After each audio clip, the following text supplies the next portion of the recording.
I have actually a little sequence that I would like to share with you that you can do in a practice room in a small space. So I'm thinking forward when we are over with this pandemic and we're back to our regular lives.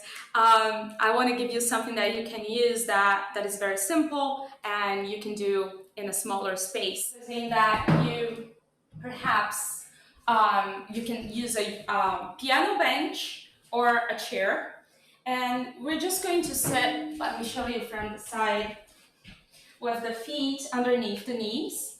And here, we're not going to want this excessive curve on the spine. So you can imagine that you have a little zipper from the pelvic floor to the belly button, and then you close that zipper, doing this adjustment in your quads so that you're protecting your lumbar area here. So it's not creating this excessive curve. And that will support you so that you can open more your spine, because when we are like this, we don't have a good range of opening the intercostals.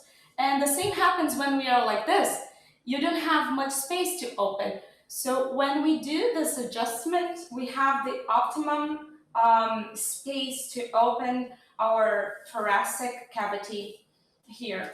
So here, let's start opening our chest and shoulders. I have two exercises that I love, which are the arms of the eagle pose and the arms of the cow face pose. And I'm going to show you from the front.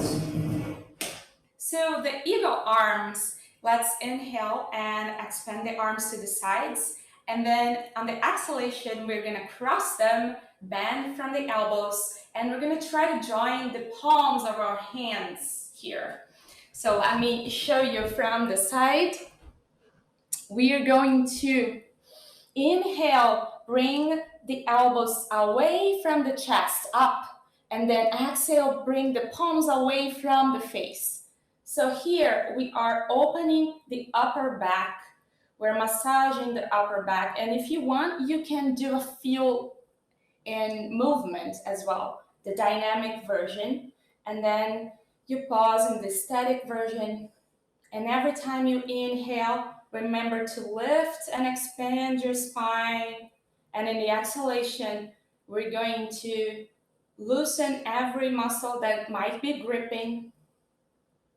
And we just let go of that and open our arms again. And we're going to do the other side. So whatever arm was on the top, it's going to be now on the bottom.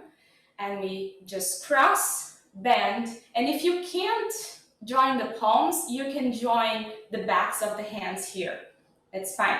So again, you're going to inhale, lift the elbows, exhale, separate the arms, the hands from your face. This is slightly turning your shoulders forward to really open the upper back. So release the arms now, opening them to the sides. And to compensate that, we're going to do the Gomukhasana arms, which are the cow face arms. And I think I need to show it from the back so that you can see how it looks like. We're going to inhale, lift the left arm, exhale, bend it toward your back, and then inhale, lift the right arm, exhale, bend from the elbow, and we're going to try to grab our fingers, and that's how it's going to look like. We are pointing the upper elbow to the ceiling, pointing the lower elbow to the floor, and the upper arm is rotating outwards, and the lower arm is rotating inwards. So we're doing two different angles here with our shoulders. And this is very good for the health of your shoulders and to open the space on your upper body. And we let go. And now we do the same thing on the other side. We inhale, lifting the right arm this time, and exhale, bending it to the back. And then inhale, lifting the other, bending from the elbow, and trying to join the hands, to clasp the hands. If you can't clasp the hands, you can also use like a belt or an elastic band to hold until you develop the flexibility to do so. So we stay here for a few breaths and we point the elbows in different directions and see how the hands on the back help you bring the scapula towards the front body, because we are holding here and we are helping our upper front body to open as well. Always remembering the little zipper, the mini zipper, so that we don't create this curve here, because there's a temptation to do that. We want to do everything together, but this is one of the things that yoga does. It helps us pursue different actions in different parts of our body. Now we let go of the arms and relax. So the next step, variation of the down dog with the chair. We're going to hold the chair or the piano bench, if you are in a practice room. Hold it like this on the sides, and we walk back until we can place our heads in between our arms and stretch legs and the spine.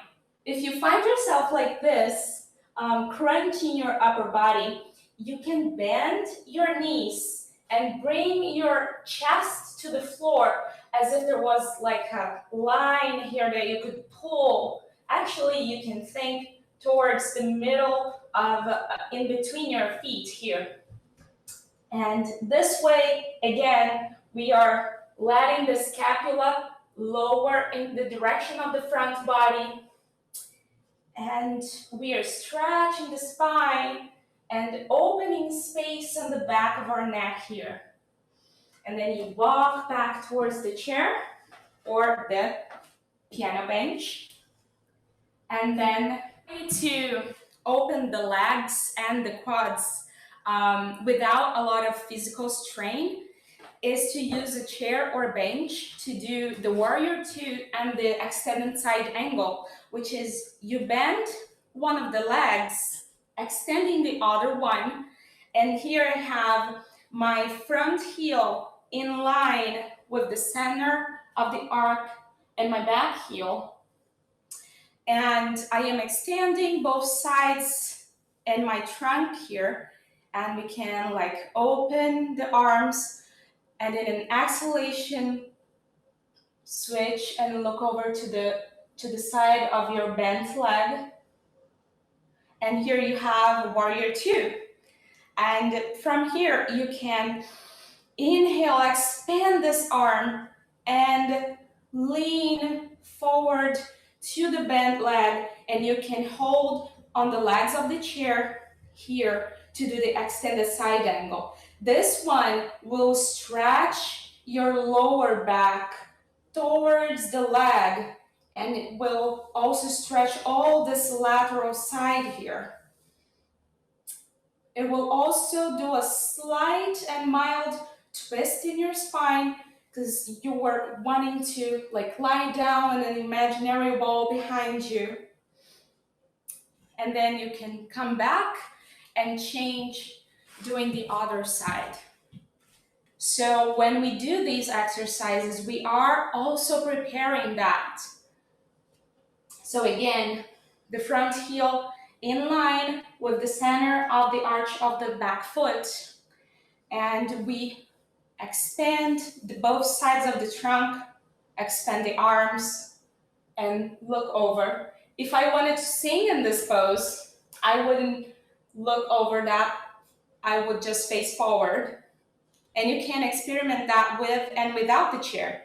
And you're going to see the differences on how much muscular activity you need to be able to sing in this pose and not create tension over here. And then again, we stretch the side, holding the legs of the chair. And we stretch again the lumbar in the direction of the leg. So the top of the buttocks go towards the bottom of the buttocks. And here we are opening this space, which is really important for our beautiful legato lines. And then we come back. And to finalize, we can do a variation of the goddess pose here in the chair. You can open your arms like this and start feeling the connection between your, again, your scapula going forward.